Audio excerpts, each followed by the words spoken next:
हिरण पूरे दिन घास खाने में लगा रहता है, घास को प्रोटीन में बदलने में ही लगा रहता है। दूसरी तरफ मांसाहारी लकड़बग्घे को जब तक भूख नहीं लगती बस आराम से पड़ा रहता है, क्योंकि उसे पता है कि उनके लिए प्रोटीन का इंतजाम करने के लिए हिरण जो लगा हुआ है।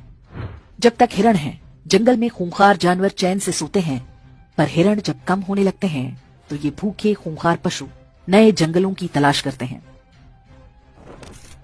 हमारे पूर्वजों ने भी बड़ी मेहनत से सोना, चांदी, रत्न, ज्ञान, विज्ञान इकट्ठा किया था। क्या हुआ? बाहर से कुछ लकड़बग्घे आए और सब कुछ सफाचट कर गए। आज हम ऐतिहासिक पर्यटन के नाम पर उसी विध्वंस के अवशेष देखने जाते हैं। अफगानिस्तान लिया, पाकिस्तान लिया, बांग्लादेश लिया, कश्मीर लिया, केरल और बंगाल भी लगभग जा ही चुके हैं।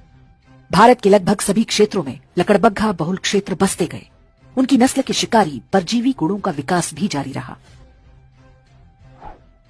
अब पाकिस्तान और बांग्लादेश में संकट है, क्योंकि वहां हिरण लुप्तप्राय हैं।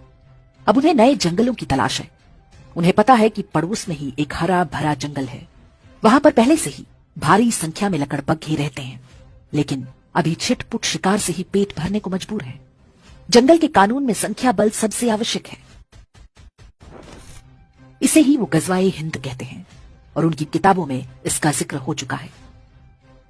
हर शांतिप्रिय लकड़बग्घे के मन में वो ऐसे बैठा हुआ है जैसे हिरणों के मन में संविधान और राष्ट्रगान। हिरणों को अनुमान नहीं कि आखिरी युद्ध बहुत कठिन होगा, क्योंकि ये अंदर से शुरू होगा फिर बाहर से। जितनी तेजी से पाकिस्तान और बांग्लादेश से हिरण कम हो रहे हैं, ये युद्ध उतना ही निकट आता जा रहा है। ये युद्ध अचानक नहीं होगा। वास्तव में हम पहले से ही इसके बीच में हैं। विश्वास ना हो तो हैदराबाद, केरल, पश्चिम बंगाल, यूपी, हरियाणा, राजस्थान, दिल्ली आदि के लकड़बग्घा बहुल क्षेत्रों में घूम आइए। हिरणों ने वहां से घर और संपत्ति बेचकर कहीं और बसेरा बना लिया है, लेकिन वे जिन स्थानों को सुरक्षित समझ रहे हैं वो भी वास्तव में सुरक्षित नहीं है। सिर उठाकर देखें तो उनके ही आसपास कोई लकड़बग्घा फलों और नारियल पानी का ठेला लगाए खड़ा है। कोई लकड़बग्घा प्लम्बर, कारपेंटर या मैकेनिक बनकर हिरणों पर नजर बनाए हुए है। हर कोने पर लकड़बग्घों की मांद भी बन रही है। आंखें और कान खोलेंगे तो सब कुछ दिखेगा। आप खूब संपत्ति बनाएं, अपने बच्चों को अच्छी से अच्छी शिक्षा दें, ताकि वे अच्छी नौकरी या व्यापार कर सकें। लेकिन ध्यान रखना होगा कि आप भी हिरण तो नहीं बनते जा रहे। जिसकी संख्या होगी वही ये युद्ध जीतेगा।